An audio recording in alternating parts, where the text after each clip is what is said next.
Joining us now with more on this, Florida businessman, lawyer, and GOP strategist Ford O'Connell, and host of Money Talk with Melanie, Project 21 member Melanie Collette. Melanie, when you hear a story like this, what are your thoughts?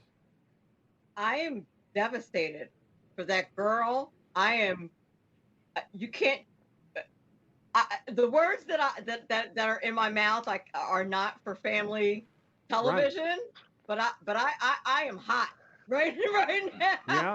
Like really mad at hearing what went on and that father could not get help. I'm really shocked that whatever that father had to say to those police officers, that the video did not go viral. I just can't imagine this going on, them seeing on video that she left with some stranger and no one doing anything about it, especially in this day and age where young girls are being picked up and trafficked, and that's just very well known.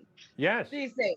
Yes. And for the police to not do anything is just absolutely outrageous. And you are 150% right. This girl will never be okay. There is no such thing as okay after this. There's no barometer for okay.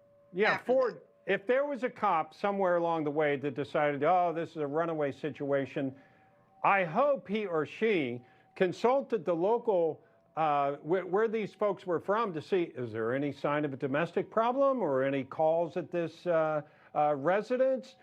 Because from what I understand, nothing at all like that. This is a girl that they might have been able to help somewhere along the way.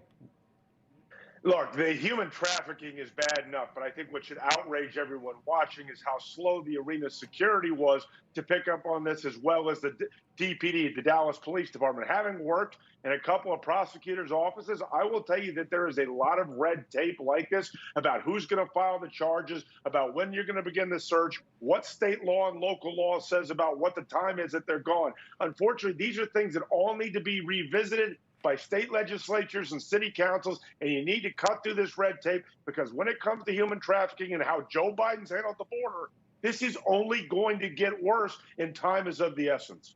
Yeah, and Melanie, this is something as a father that I felt like this attorney we were talking to, he gets paid to be cool and to know his stuff, but I would be outraged.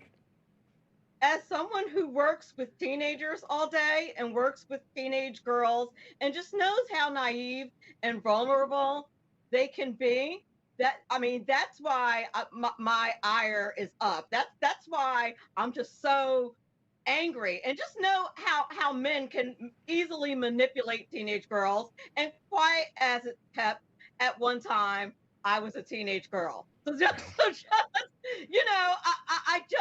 it just makes me so angry to think that this poor girl was away from her family, lured away for 10 days, going through God knows what. Exactly. And Ford, I've always had this thing where there are people that are in relationships with each other that end up killing each other, okay? We know that. But to me, the biggest sin is preying on the powerless and the innocent. And that's what happened here. These people should be locked up forever, in my mind. And there's no question about it that the 8 suspects should be locked up forever, because when you were talking about children and you were talking about innocence, this is where they're taking advantage of it. This girl's not an adult, and unfortunately, They need to pay the ultimate cost. Yeah. All right, Ford O'Connell, Melanie Collette, stand by if you will. See you in a few minutes.